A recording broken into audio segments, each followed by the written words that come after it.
Howdy, folks. Okay, how about one last Ashen's parody for the road? I think this will be it for me for a while, because I'm running out of cheap crap to make fun of. So until the next batch of stuff surfaces, this will probably be it. Plus, the stuff that I'm going to be making fun of today is probably going to be so bad that I'm going to need time to recover after all this. I never intended on these Ashen's parodies being a regular thing. It's just there's been so much stuff that I've been discovering lately. But I don't want to get to the point where I'm just making fun of everything that I see in a dollar store. Because, you know, let's save the Ashen's parody treatment for stuff that actually deserves it. So, are we ready to roll here? Plaid sofa? Check. Rubber gloves? Check. Okay, folks. You ready for this? This is probably the worst combination of dollar store and something else in existence. Ladies and gentlemen, feast your eyes upon dollar store chili. Oh, this ain't looking good already. Hartford House chili with beans. Hartford? Any relation to Hartford, Connecticut? Okay, folks, here it is. Dollar store chili. Remember that little doodad incident that I had with dollar store beef stew earlier? Well, we're back in familiar territory now. Looks like dog food with beans floating in it. But then again, it's chili for Pete's sake. I mean, what's it supposed to look like?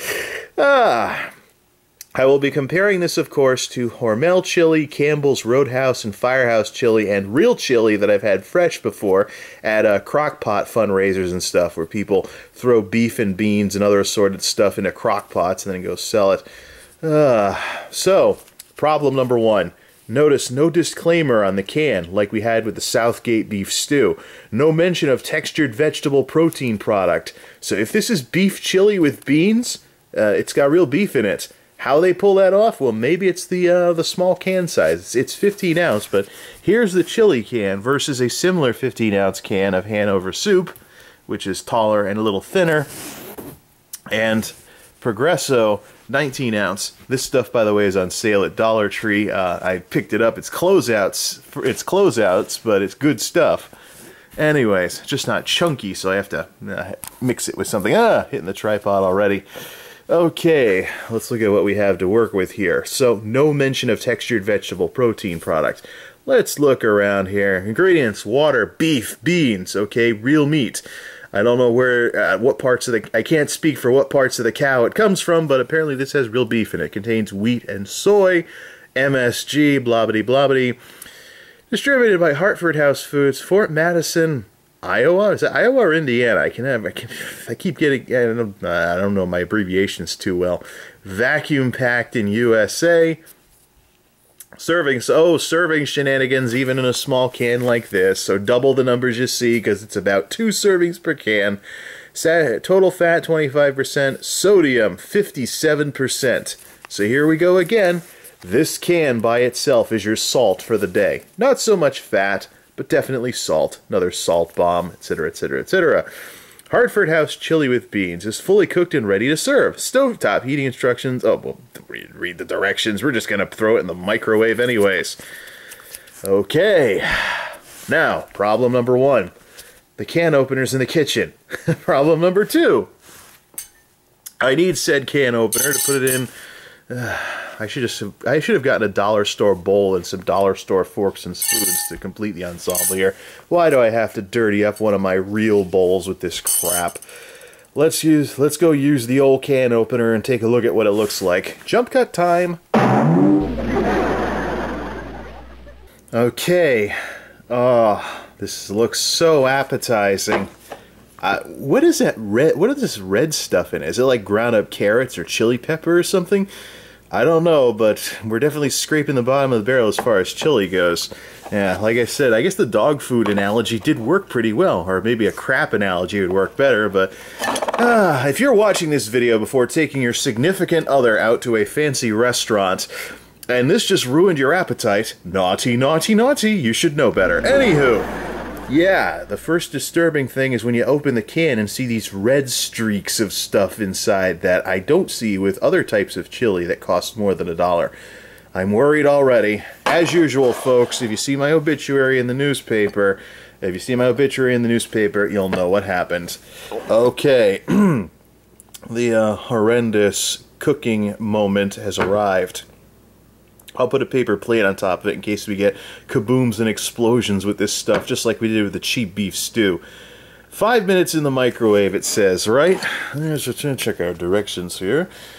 Cover and, yeah, cover. Notice all capital letters. Cover and microwave on high 4 to 5 minutes. Well, I hope cooking this stuff makes whatever that red stuff is go away, as I'm very worried about eating this. Do not want! My rubber gloves are all dirty now, too! Let's quit blowing it off. Into the microwave it goes. And I hope my microwave doesn't shoot me for this. Ugh.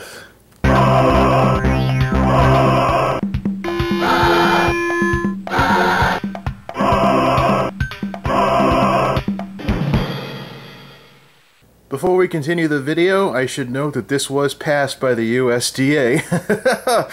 How? I have no clue. Here it is, the finished product. Ugh. What is that? Is that why it says stir before serving? Because some of the ingredients look like blood?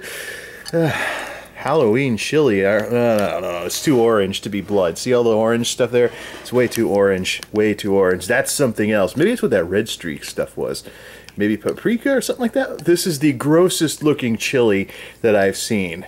That I've ever seen. Question is, what does it taste like? We've seen no signs of I can't believe it's not meat, so the beef in here might actually be beef. Question is, how beefy does it taste? Not looking forward to this. Let's stir it forever.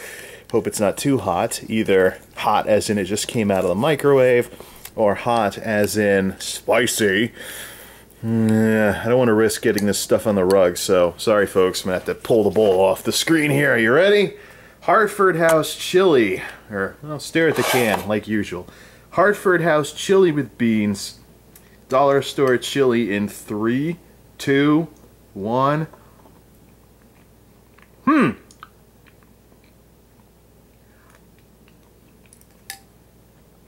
What do you know? It actually tastes pretty good. Looks horrible, but it's definitely got some kick to it. Certainly tastier than most Hormel chili that I've had. Hormel's practically borderline bland. It's got that big box taste to it. This stuff, oof, yeah. I think this red stuff or whatever it is might be the hot peppers or chili peppers or something, because this actually tastes better than the national brand stuff. It just looks utterly hideous. Yowza. Who would have thought? Well, there's this thing, I guess, when big box brands get a little too big box, they start getting a little less tasty, and the smaller companies have to pick up the slack. This is one great example of that. Let's have some more of it. Ooh. Ah! Now you're all camera sick, but at least the camera didn't go head first into the chili. I gotta do better with tripods and stuff. Wow. It does taste like beef and bean chili. It's hot, so if you don't like hot foods, don't eat it. Great stuff. Although, like what's her name in those old school commercials, where's the beef? At least with Hormel, you get little beef bits in there. I think the beef has been finely ground up and mixed in with the chili sauce. But ooh, yeah, that's really burning up. That's really burning me up now. Nice hot chili. Who would have thought? You know, it looks hideous, has orange streaks when you open up the can, but it actually is. It actually has quite a kick to it. It looks like crap, but it doesn't taste like crap. Go figure, right? And here I was thinking this chili would be worse than the Southgate beef stew. I'm just wondering though, what is that orange and red stuff in the can? Nice. Let's finish this off camera. I think we got ourselves a meal here. Bada bing. All done. And check it out, no rubber gloves. Yeah, this stuff does not deserve the rubber gloves treatment. It looked hideous coming out of the can, looked hideous coming out of the microwave. Certainly didn't taste hideous though, so that's always good. Taste-wise, it's a spicy hot chili, about on par with Campbell's Firehouse chili. You know, Hormel chili is bland compared to this stuff. Very bland compared to this stuff. But if you want chili to have, you know, like, if you want chili to be hot and spicy and just assault your tongue with nice spices and stuff like that, this stuff, for $1, this stuff will do the trick. pleasantly surprised. Not a bad deal if I do say so myself. I may start having this type of stuff as the only type of chili that I have anymore. Skip the stuff in the convenience store that's like $3.30 a can. Why should I pay $3.30 a can for bland Hormel chili when I get this dollar store stuff for $1 that's really spicy? It looks hideous, but it certainly doesn't taste that way. And maybe if the folks at Hartford House could work on their presentation a little, they could sell it in places other than dollar stores. But again, what is that orange stuff? No idea, but it tastes pretty good, so that's all that counts. It is a salt bomb, though, so can't have this stuff too much, or else I'll send my salt, sodium, and whatever through the roof. Okay, I'm just rambling here. What a pleasant surprise, and what a way to end this series on a high note. One last look at the sofa with the chili on it, not leaving any marks, I hope. Oh, another good thing about this chili, nowhere near as many kabooms and explosions as the beef stew. So this stuff did a lot better than the beef stew in a lot of areas, taste being one of them. Alright, well that's it for now. Until the next batch of cheesy cheeseball cheap stuff surfaces, I think I'll take a break from this ashen stuff, and it's great that the series could end on a high note. So, till the next batch of cheap stuff turns up somewhere in my travels, this is MultimediaJay signing off. Thanks for stopping by.